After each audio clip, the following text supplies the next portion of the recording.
اعوذ بالله من الشیطان الرجیم بسم الله الرحمن الرحیم ګران ناظرین تاسو قرباني مسبحان تاسو ګورئ چمکني ټي وي موږ سره موجود دی سابق ایم پی او د جمعیت علماء اسلام د پیښور خال جنرال سیکرټري خالد وقار چمکني ایډوکیټ صاحب موږ په فیسبوک او سوشل میډیا په لار باندې ګورو چې د دوی کوم هلې ځلې نن سبا د کلي د ترقۍ دپاره روانې دي په هغې باندې دوی سره یو څو خبرې کوو. السلام علیکم.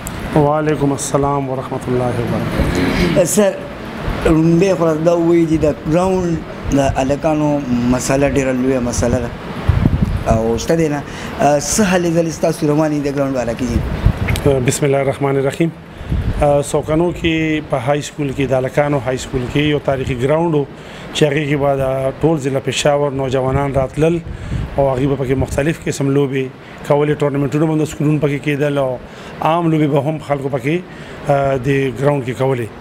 خو د تیر د پی ټي حکومت کې یو ان جی او والا د سکول جوړولو او هغوی ته دا اولی شول چې بهی دا سکول تاسو ډیمالش کوي او دلته کې نوی سکول جوړ کوي.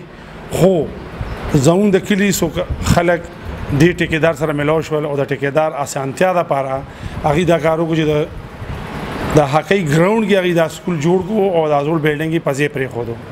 هغه ټایم سره ما ډېر مخالفت وکړو، څه ملګري ما سره هم څو نوجوانان، خو څه ملګري د هغې مخالف وو او هغوی ټیکېدار خوشحاله. زه بار بار چې ټیکېدار خوشحالولو او د کلي نوجوانان یې خفه کړل. اوس انشاءالله تعالی ما پکې منډه ووهله، ایجوکیشن ډپارټمنټ سره ملاو شوم، سی ان ډبلیو ډپارټمنټ سره ملاو شوم، هغوی پکې اکشن دپاره لیټر کړی دی.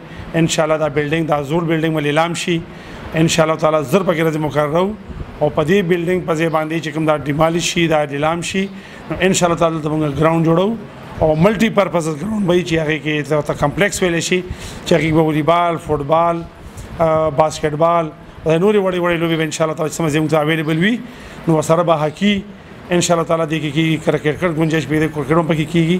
خو انشاءالله تعالی زر ته زر به موږ دې کې دا ګراوند جوړو. سر په د بجلی حوالې سره هم ډېر زیات مشکلات دي او څه به غواړئ دې باره کې؟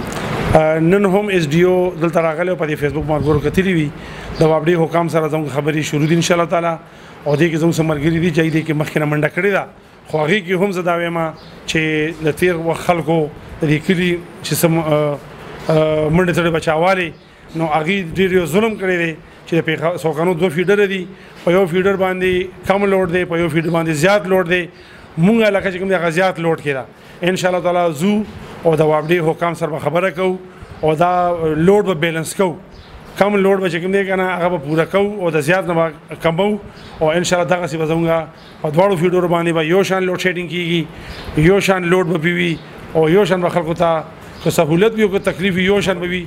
نو انشاءالله تعالی دې صورت کې چې کوم ملګرو پکې مخکې منډه والې وه هغه ملګري به ځان سره اخلم او زه به د وابډي حکام له ایکس این وي، چیف ایگزیکټیو وي، اے سی وي او انشاءالله تعالی دا کار به پې کوو او د کلي دا مسله به انشاءالله تعالی زر ته زر حل کوو. سر موږ نن په فیسبوک باندې وکتل چې یو ځای د په دې علاقه کې ترقیاتي کارونه شروع کېږي لګیا دي نو لږ دا مینوال په دې باندې خبره کوي چې څومره فنډ به په دې علاقه کې لګي او څه به جوړېږي، څه کوڅې لارې څه شی به جي؟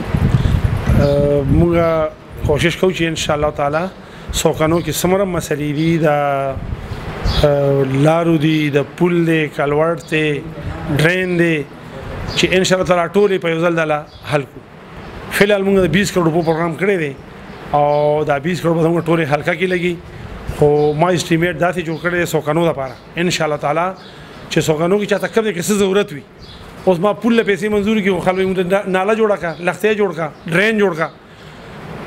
ما ډرین له پیسې منظوري کړي، یو سړی ما دلته ریټیننګ والو وه، ما ریټیننګ وال له پیسې منظوري کړي، یو سړی ما ته لار جوړه کړه، یو سړی ما ته خښته مه لګوه، ما ته چې کوم دی نو پریمیکس تارکولي سړک جوړ کړه. زه تارکول له پیسې منظوري کړم، یو سړی ما ته چې کوم دی نو پی سی سی وکړه، سټریټ پیمنټ وکړه. انشاءالله تعالی چې څوک ملګری کم ځای کې کوم مطالبه کوي نو هغې مطابق به انشاءالله فنډ وله ورکوو. که څوک وایي چې لار کا لار به ولکوو، چې څوک وایي دیوال وه دیوال به ته وو انشاءالله. نو په دې طریقه موږ اسټیمیټ جوړ کړی دی او سوکانو دپاره خاص کر چې کم ځای کې انشاءالله تعالی چا کم ضرورت وي چې هغې مطابق موږ کار شروع کوو. د کادخیلو لار مې ورکړې ده، دا دلته کې دا باډې باندې یو پل مې انشاءالله ورکړی دی، د کچوړۍ پل هم پکې ورکړی دی، رحیم آباد ورته وایي دا حاجی خانان جمعه سره ټینکی سره چې کوم لار تللی ده د صاحبزاده د کورونو ته ان شاء الله لار کوو زرین آباد لار به کوو ان شاء الله تعالی څومره وړې لوی لارې دي ان شاء الله تعالی په ټولو به کار شروع کوو ان شاء الله تعالی. سر په اخره کې جی اختر احمد دی یو سره په اختر دی څه پیغام ورکول غواړي جی؟ لوی اختر خو الله دې رحم وکړي، ګرمي زیاته ده او د مهنګایي د وجې نه، چونکې لوی اختر د قربانۍ اختر وي او دې کې د خلکو قوت خرید نشته دی. ډېر خلک دا خواهش لري چې قرباني وکړي خو د هغې وس نشته دی. نو الله تعالی دې موږ ټوله وس راکړي چې قرباني وکړو دا سنت ابراهیمي ان شاء الله تعالی دې پیروي وکړو دا سنت تازه کړو. په دې باندې الله تعالی خوشحالېږي.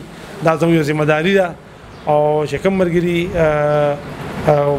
قرباني کوي هغې ته مې دا درخواست دی چې مهرباني وکړئ فرجونو کې مېږدئ د غریبو خلکو ته یې ورکړئ او ستاسو چې څه نصیب الله تعالی به تاسو نه نوره درکړي خو دا قربانۍ غوښه چې په کوم سوچ او مقصد باندې تاسو کوئ نو مستحق خلکو ته، غریبو خلکو ته، لاچارو خلکو ته دا غوښه تاسو ورکړئ چې هغې هم د دې نعمت نه مستفید شي او هغوی دا غوښه وخوري. ولې چې ډېر خلک داسې دي چې هغوی په میاشتو غوښه نه خوري. نو قرباني تاسو الله لپاره کوئ او دا پیسې تاسو الله په رضا لپاره قرباني باندې لګوئ نو دا غوښه قرباني غریبو خلکو ته ورکړئ. نو د ما ټول تاسو مسلمانانو ته دا درخواست دی چې یو چا وس کي قرباني وکړي، په ښه څاروي وکړي.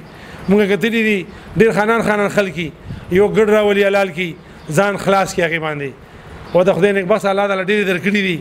میخ حلاله کا، غوی حلال کا، غریبو خلکو له ورکا کا ګډم حلال کې چیلې نو هغه په فریجونو کې ځان سره سنبال کړي غریبو خلکو ته نه خي. نو د ما ټول مسلمانانو ته درخواست دی چې قرباني الله لپاره وکړئ او که ګډ وسم کېږي نو د ګډ په پیسو باندې یو وړه میخه والی جوټه والی او هغه په غریبانو خلکو کې تقسیم کوي او فریجونو کې ولا ځای مه ورکوئ. بل دا چې کوم ملګري قرباني کوي نو د دې قربانۍ فضله یا چې کوم ګند وي نو هغه مهرباني وکړئ همداسې لښتو کې مه لوړه کوئ، هغه همداسې لارو کې مه لوړه کوئ. مهرباني وکړئ هغه یو طرف ته کېږدئ او دا صفایي والا WSSP والا یا نور ملګري ګرځي نو هغوی ته یې په حواله کوي او طرف ته کېږدئ به ګاډو کې د اوچت کړي نو یو به علاقه پاکه پاتې شي، بدبویي به نه وي او ګندګي به ختمه شي. نو دا یو مهرباني وکړئ. زه بیا دا ریکویسټ کوم درخواست کوم چې کوم خلک قرباني کوي نو د هغې فضله د هغې اګن یو طرف ته کېږدئ خپل کور کې یا حجره کې یا یو لاره کې یو طرف ته او ګډ وډې مه غورځوئ چې لښتي ته ډک کوي. لښتو کې هغې بویونه کوي، ګندګي پیلاو شي، لښتو صفایي باندې بیا مشکلات پیدا کېږي او لارو کې پراته وي نو لارو کې تر ورځو پورې تر میاشتو پورې هغه بویونه بیا نه ختمېږي. نو مهرباني وکړئ قرباني کوئ یو سایډ ته وکړئ چې د هغې وینه لښتي ته لاړه شي یا یو سایډ ته لاړه شي او نور د قربانۍ چې کوم د څاروي کوم ګند وي لرې وي یا نور څه وي نو داسې ځای کې کېږدئ چې څوک راشي او هغه بیا اوچت کړي دنه او علاقه خپله لارې کوڅې هغه پاکې پاتې شي. ډیره مننه سر جی، شکریه دي.